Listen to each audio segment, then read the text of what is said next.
mesmo nas horas mais difíceis da nossa vida, como agora, que parece que as horas do relógio já demoram para passar nesse tempo de isolamento, né? A gente preso nas nossas casas. Eu tenho a certeza no meu coração que Deus está cuidando durante todo esse tempo das nossas vidas. Vamos ter uma palavra de oração? Queria convidar você para fechar os seus olhos, curvar sua cabeça. Vamos orar nessa hora.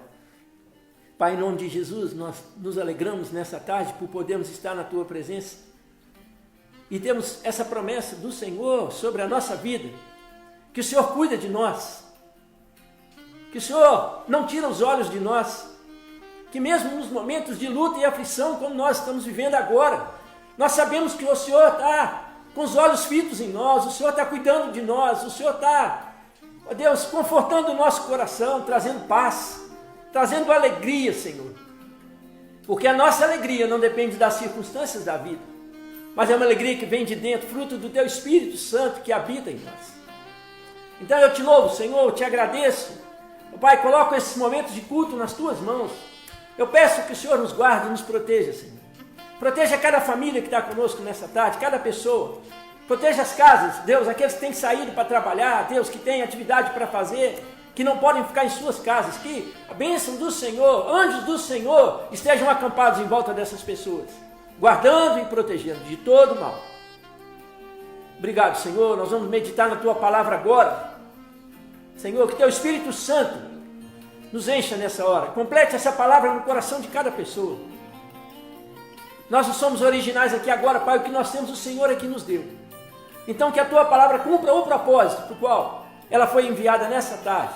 Nós te louvamos e te agradecemos por isso. Em nome de Jesus. Aleluia. Obrigado, Senhor. Obrigado.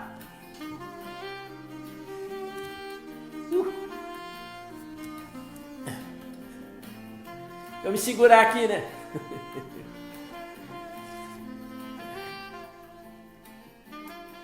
Hoje nós vamos meditar na palavra de Deus, num milagre que Jesus fez.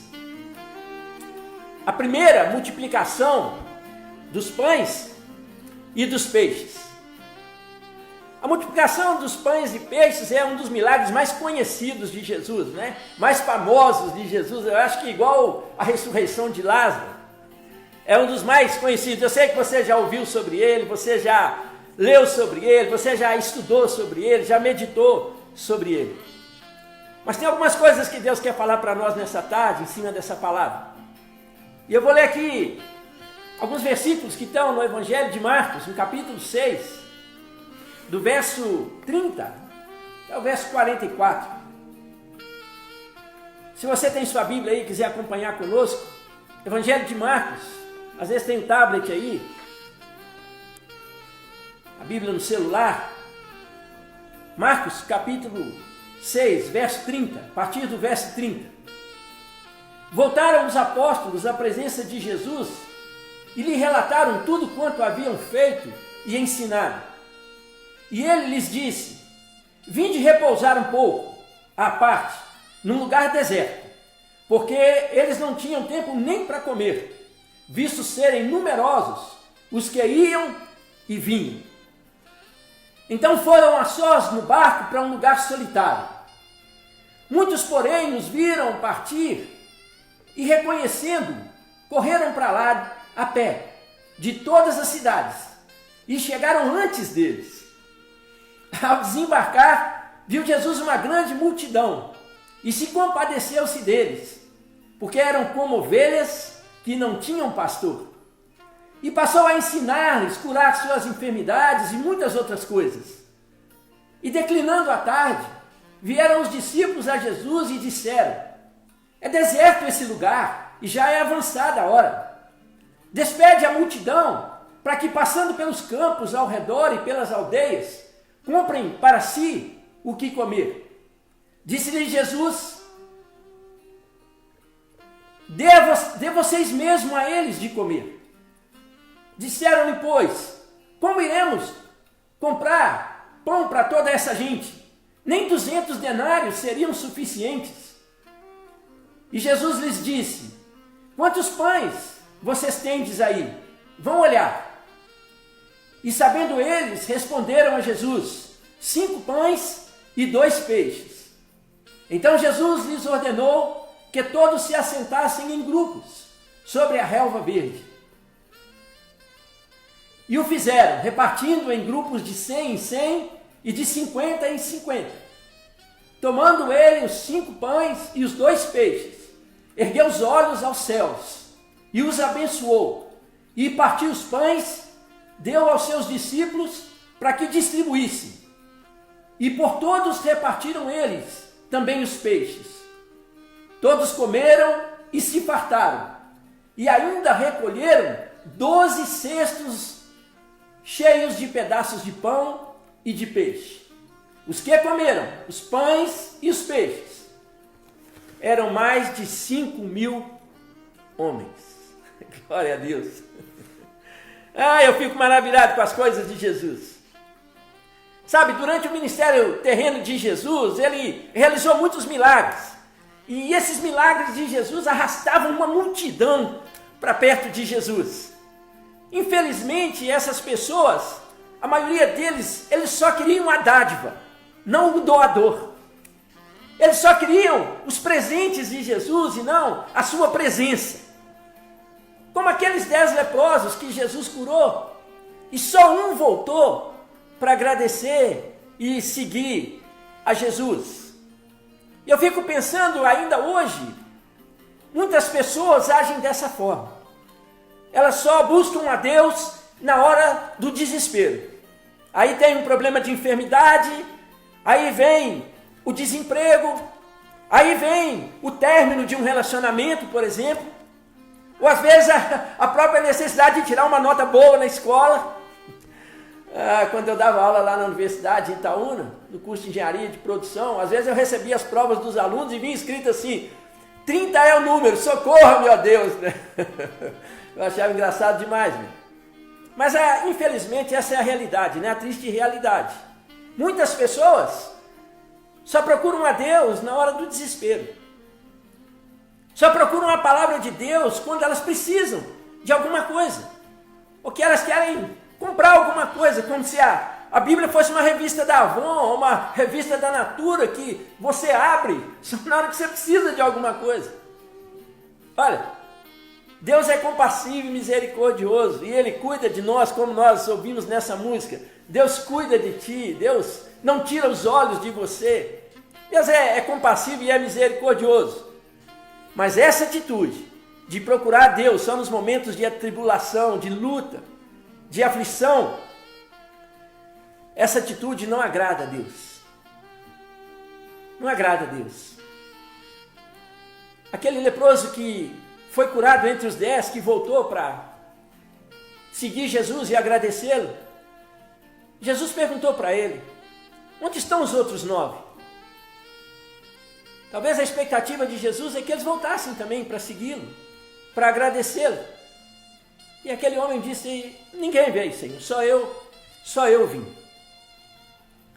Antes de Jesus realizar esse milagre da multiplicação dos pães, e o tema da nossa mensagem hoje é o milagre da multiplicação, ou a bênção da multiplicação, Jesus havia enviado os seus 12 discípulos, apóstolos, de 2 em 2, para um projeto missionário, para fazer missão nas cidades, nos vilarejos próximos de onde eles estavam. A Bíblia fala que Jesus deu autoridade e deu poder a eles para expelir demônios, expulsar demônios das pessoas, levarem libertação para as pessoas, curarem enfermidades. E se juntaram em volta dos discípulos muitas pessoas. De forma que diz a Bíblia aqui que eles nem tinham tempo para comer. De tanta gente que veio por causa dos milagres, por causa do poder e da unção que Jesus havia derramado sobre a vida dos discípulos. Muitas pessoas, como eu disse, possessas eram libertas, muitos cegos voltavam a enxergar, paralíticos voltavam a andar. Eles foram curados naquela empreitada missionária dos discípulos de Jesus. Quando eles voltaram para encontrar com Jesus, o texto que nós lemos aqui, eles estavam exaustos. Estavam muito cansados. Eles, como eu falei, não tinham tempo nem para comer, como diz a Bíblia aqui, ó. Eles não tinham tempo nem para comer, visto serem numerosos que iam e vinham. Parece que Esse é meio um retrato também de muitas igrejas hoje. Muitas pessoas entram e saem, vão e vêm, mas às vezes não permanecem. É como se fosse uma igreja rodoviária, onde as pessoas sempre estão passando, mas nunca estão permanecendo. E aí, líderes, pastores, diáconos, membros da igreja estão exaustos, como os discípulos de Jesus estavam exaustos. O cansaço estava estampado no rosto deles, como muitas vezes está estampado também no rosto de pastores, de diáconos, de líderes, de membros da igreja, de tantas pessoas que vêm e vão, mas não conseguem permanecer na igreja. Mas esse é um assunto para um outro momento, não é para hoje. Talvez para sexta-feira. Então já fica aí o convite para você. Então, muitas igrejas hoje não têm conseguido segurar os frutos, crescer e multiplicar, como é o projeto de Deus para todas as igrejas. Mas como eu disse, esse é um assunto talvez para sexta-feira, 12h15, né? Jesus viu o cansaço estampado no rosto dos discípulos. Então Jesus fala para eles assim: vamos repousar um pouco, à parte, num lugar deserto. Então foram sós no barco para um lugar solitário. Jesus, ele é assim, né? Ele tem misericórdia de nós, que trabalhamos para ele. Quando ele vê o cansaço, de vez em quando ele fala: não, para tudo, né? Para tudo. Vamos tirar umas férias. Vamos descansar um pouco. E aquela palavra de Jesus soou assim como uma bênção no coração dos discípulos, né? Opa, férias com Jesus, né? Vamos para um resort com Jesus, à beira de uma praia. Vamos descansar com ele. Vamos, como diz a palavra de Deus aqui, vamos ter um tempo a sós com ele, com o nosso mestre. Sem essa multidão toda, sem esse monte de gente aqui. Oh, glória a Deus, que maravilha os discípulos devem ter pensado. Férias com Jesus, é tudo o que eles queriam. Depois de um projeto missionário daquele que eles fizeram, cansados, exaustos, sem tempo para comer. Férias com Jesus, louvado seja Deus. Que beleza, à beira do mar. Num barco só nós, 12 e mais o nosso mestre. Alguém aqui nessa tarde já assistiu aquele filme Férias Frustradas? Você já assistiu? É um filme antigo, mas é um filme engraçado. Onde uma família planeja umas férias e dá aquele monte de coisa errada. E aí as férias deles ficam frustradas de tanto problema, de tanta coisa que aconteceu naquele planejamento deles de férias, né? Pois é. Os discípulos cansados da missão, Jesus triste, eles haviam acabado de matar o seu primo, João Batista, e aquela notícia tinha chegado até Jesus. Eu acho que Jesus queria um tempo para ficar sozinho, para curtir a sua dor, da perda daquele que era o precursor do seu caminho, daquele que veio abrir o caminho para Jesus. Os discípulos estavam cansados, eles queriam tempo, queriam dar um tempo. Como muitas vezes a gente sente esse desejo também no coração, de dar um tempo, né? Aquelas férias com Jesus eram merecidas, eles trabalharam muito. Jesus estava triste, tinha perdido o seu primo, decapitado. Surpresa! Quando o barco está chegando perto da praia do resort para onde eles estavam indo, diz a Bíblia que uma multidão já esperava por Jesus e seus discípulos. Está lendo aqui a palavra de Deus? Muitos, porém, os viram partir e, reconhecendo-os, correram para lá, para onde eles estavam indo, para o resort, para as férias. Correram para lá a pé, de todas as cidades, e chegaram antes deles. Ah, que engraçado. Jesus chegando de barco com os discípulos, aquela euforia dos discípulos, férias. Quando eles olham para a praia, lotado de gente, de todas as cidades, esperando por Jesus. Eu fico imaginando a reação dos discípulos numa situação dessa. Pedro, né, que era mais eufórico deles, o falante deles, né?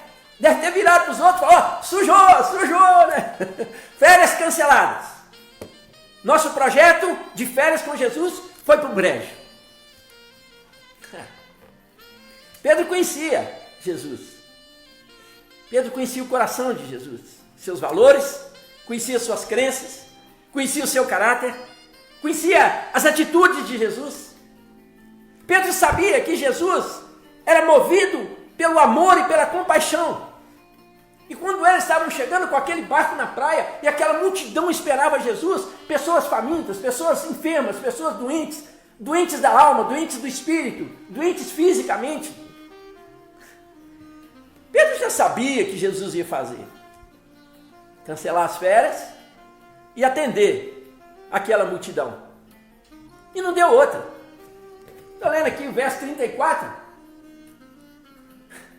Ao desembarcar, viu Jesus uma grande multidão e compadeceu-se deles, porque eram como ovelhas que não têm pastor. E diz a Bíblia que, vou achar aqui, né? E passou a curar suas enfermidades e ensinar-lhes muitas coisas. Esse é Jesus. Naquela multidão, na vista daquela multidão, há uma atitude de Jesus que é uma atitude de compaixão. Compaixão é sentir a dor do outro no nosso coração. É algo dentro de nós. É a dor do outro que ecoa dentro de nós, no nosso coração. Que grande exemplo Jesus deixou para nós, não é verdade? Nesse tempo que nós estamos vivendo agora, nós não podemos ignorar a multidão. Quantas pessoas estão sofrendo, estão sem recursos, estão passando necessidade mesmo? O que eu e você temos feito por essas pessoas? Qual tem sido a nossa atitude diante da multidão hoje, que clama por socorro? Às vezes dentro das suas próprias casas, angustiadas, deprimidas, tristes. Às vezes na própria rua, com muitas pessoas hoje em situação de rua. Jesus deixou um grande exemplo para nós. Cancelou suas férias, cancelou as férias dos discípulos, por sua compaixão. Por isso essa música fala, eu cuido de ti. Como Jesus estivesse falando para você essa tarde, eu cuido de você. Entrega para mim as suas feridas, as suas dores, as suas angústias, os seus medos, as suas aflições, porque eu cuido de ti. Jesus está dizendo para você essa tarde. E a outra coisa que me chama a atenção é o comportamento da multidão. Diante dos problemas da vida, aonde que eles foram? Saíram correndo a pé nas estradas, empoeiradas, de sandália. Vinham das vilas, dos becos, de todos os lugares, descobriram para onde Jesus estava indo. E foram para lá e chegaram antes dele. Para onde eu e você temos ido? Nas aflições da nossa vida? A quem nós temos buscado? Nas lutas e nos problemas que eu e você temos enfrentado? O comportamento da multidão também nos ensina muitas coisas. Para onde você tem ido? Procurar os amigos? Uma mesa de bar? Um livro de autoajuda? Ou tem se fechado em você mesmo?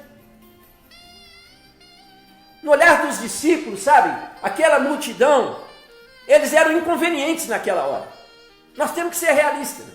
A expectativa deles todos eram umas férias com Jesus. Estavam cansados. É natural. Aquela multidão era inconveniente para eles naquela hora. Atrapalhadores de férias. Ai, Deus. Para os discípulos, eles estavam comprometendo o descanso deles. Eles estavam no lugar errado e eles estavam na hora errada. Aquela era a hora de Jesus e seus discípulos. Para Jesus elaborar a sua dor da perda do seu primo João Batista. E para os discípulos se descansarem do seu projeto missionário. Mas no olhar de Jesus, aquela multidão eram como ovelhas que não têm pastor. Precisavam de amor, precisavam de cuidado.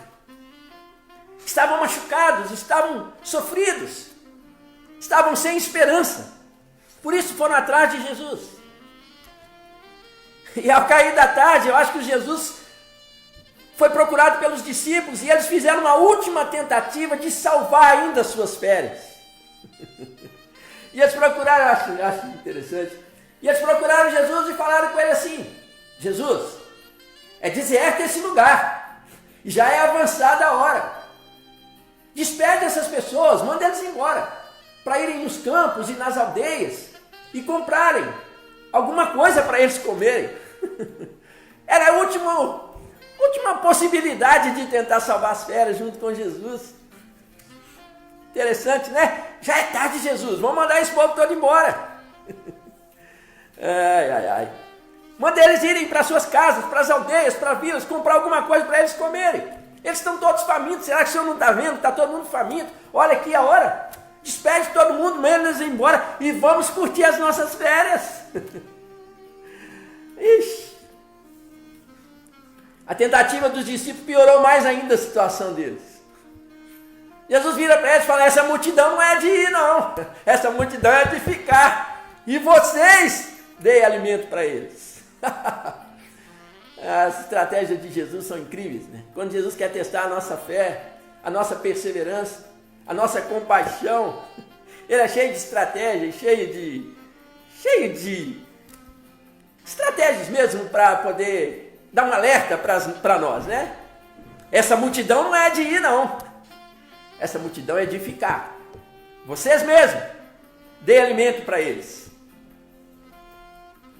Essa decisão dos discípulos, como eu falei, piorou mais a situação de Jesus, piorou mais a situação dos discípulos. Agora, além de terem as férias canceladas, eles ainda tinham que providenciar alimento para 5.000 homens, fora mulheres e fora as crianças. Jesus sabia o que ele ia fazer. Jesus sabia que ia multiplicar algum alimento que estava ali para alimentar todo aquele povo. Mas Jesus queria testar a fé dos discípulos. A fé é assim, ela é como um músculo. Ela desenvolve com o exercício. E quando você não exercita a sua fé, quando você não utiliza, ela se atrofia e morre. Sabe, eu tenho pensado muito sobre esse tempo que nós estamos vivendo. Deus, Ele permite algumas situações e oportunidades na nossa vida para nós crescermos na fé. Para nós nos fortalecermos na fé. Deus permite situações difíceis, problemas que às vezes a gente não encontra uma solução aos olhos humanos. Parece que não tem mais a luz no fundo do túnel. Parece que o chão sumiu dos nossos pés e o teto desabou sobre nós. E não há mais nenhuma esperança debaixo do sol. São muitas as oportunidades que a gente vive situações como essa. E naquela situação ali, quando Jesus lança aquele desafio para os discípulos, ele parecia impossível aos olhos deles. 5.000 pessoas, pessoas não famílias, fora mulheres, crianças. Como é que nós vamos alimentar 5.000 pessoas? Eles devem ter pensado: tudo bem perder as férias, mas agora isso também?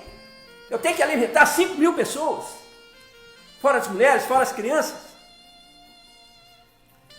É interessante. Naquela situação ali, eu estou quase terminando já, Jesus percebeu nos discípulos diferentes tipos de fé e diferentes tipos de atitude. E eu queria terminar com isso, para você guardar no seu coração. Alguns discípulos tentaram ficar livres do problema. E essa foi uma primeira atitude e uma demonstração de falta de fé.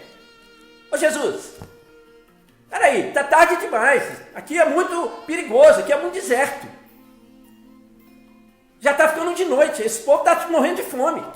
Tem mais de 5.000 pessoas aqui. Despede, manda todo mundo embora, manda todo mundo para sua casa, desde que eles se virem para arrumar comida para eles. Então, para alguns discípulos de Jesus, a tentativa foi de fugir dos problemas. Mas fugir dos problemas não faz com que eles desapareçam. Ao contrário, demonstra fraqueza, imaturidade, e não funciona também no médio e longo prazo. Pode trazer um certo conforto no tempo presente, mas no médio e longo prazo nunca funciona. Muitas vezes Deus nos leva a tratar determinadas situações da nossa vida, mas aí nós ficamos com medo. Não confiamos o bastante, como os discípulos ali. Então varremos a sujeira para debaixo do tapete e deixamos o tempo passar. Mas o tempo não resolve problemas. Ao contrário até. O tempo adormece problemas, muitas vezes, para eles serem acordados na hora errada e serem tratados da forma inadequada. Em se tratando de resolução de problemas, o tempo não conta a nosso favor. Deus nunca vai me levar e vai te levar num lugar ou numa situação que a sua graça não possa nos sustentar. Deus nunca ia colocar os discípulos numa situação que a graça de Deus e o favor de Deus não pudesse sustentá-los. Se hoje Deus está orientando você a arejar os porões e os subterrâneos da sua vida, faça isso. Não fuja, não adie. Faça o que precisa ser feito. Os planos de Deus sempre são melhores e são maiores que os nossos. Então, uma primeira atitude que Jesus viu nos discípulos, de falta de fé e de ficarem livres dos problemas. Filipe foi uma outra atitude, ele se focou no problema e não na solução. Senhor, 200 denários, ainda que nós tivéssemos 200 denários, não seriam suficientes para comprar pão para toda essa gente. Olha, mais de 5 mil pessoas, são famílias inteiras, tem crianças. Olha, 200 denários era muito dinheiro. Um denário representava um salário de um dia de trabalho. Então 200 denários eram 200 dias de trabalho. E Filipe foca no problema, não foca na solução. 200, ainda que nós tivéssemos aqui 200 denários, não seriam suficientes para alimentar esse povo. E eu quero perguntar para você essa tarde, para onde nós temos olhado diante dos problemas e desafios da nossa vida? Nós temos olhado para o que nós temos ou temos olhado para o que nós não temos? Porque Filipe olhou para aquilo que eles não tinham. Enquanto olhamos para o que nós não temos, nós nunca vamos fazer nada. Nós só vamos reclamar da vida, lamuriar, reclamar, blasfemar. Enquanto eu e você ficarmos olhando para o que nós não temos. Mas quando nós olhamos para o que temos, pelas bênçãos que Deus já derramou sobre a nossa vida, e entregamos as coisas que temos na mão de Deus, Deus multiplica os nossos recursos.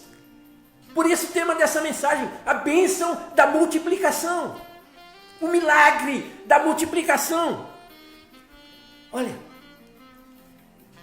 na caminhada cristã, não veja Deus à luz das circunstâncias da sua vida, mas veja as circunstâncias da sua vida à luz do Deus que você serve. O Deus onipotente, um Deus que pode todas as coisas. Existem situações que parecem impossíveis. Como nós vamos sair dessa pandemia? Ninguém sabe. Quanto tempo vai durar? Mas Deus está no controle. A graça e o favor de Deus estão no controle. E Deus sabe o que Ele está fazendo. E no momento oportuno e determinado por Deus, Deus vai trazer o livramento para as nossas vidas. Eu creio nisso de todo o meu coração. Por isso eu estou em paz com Deus. Eu não me desespero. Eu não me desoriento. Eu não fico estressado, angustiado, deprimido. Porque eu sei que Deus está no controle.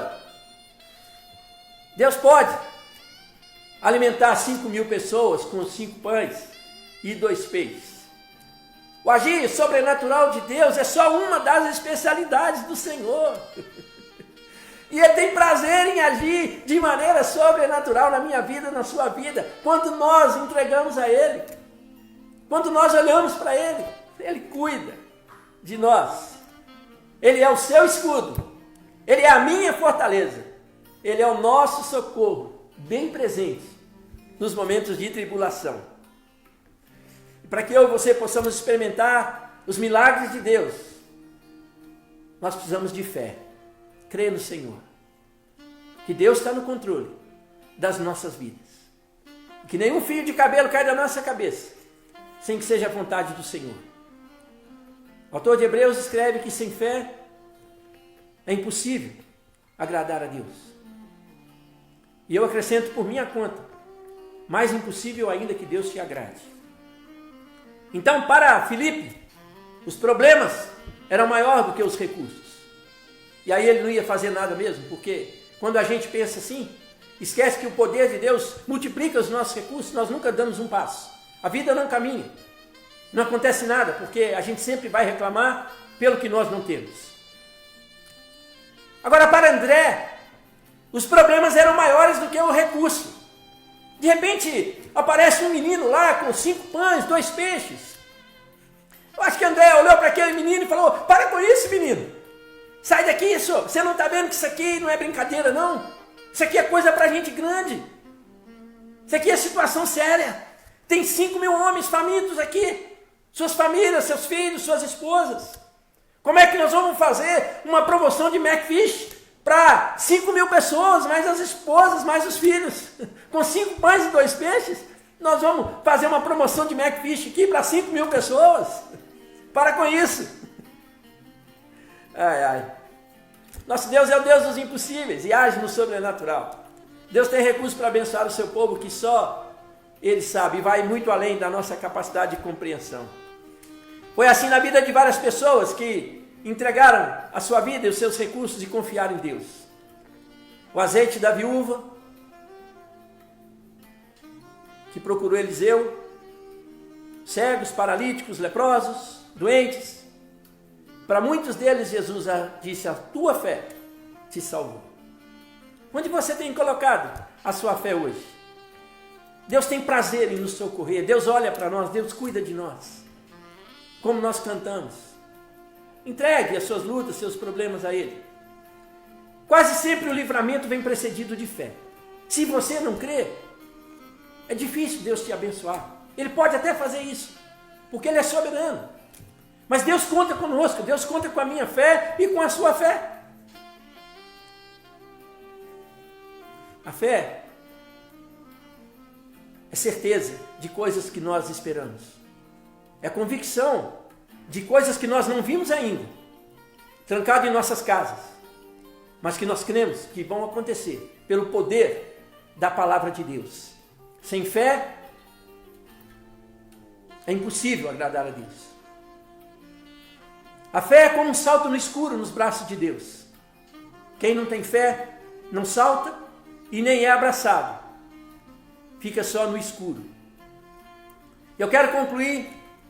Jesus, diz a Bíblia que Jesus pegou aqueles 5 pães e 2 peixes, olhou para o céu, consagrou aqueles 5 pães e 2 peixes, multiplicou aqueles pães e peixes, deu aos seus discípulos para que eles organizassem o povo em pequenos grupos, grupos de 100, diz a Bíblia, grupos de 50, talvez até grupos menores do que isso. Olha, eu fico maravilhado com as estratégias de Jesus. Organizar as pessoas em pequenos grupos. Quando eu e você queremos lidar com multidão, com um número grande de pessoas nas nossas igrejas, nós temos que organizá-los em pequenos grupos.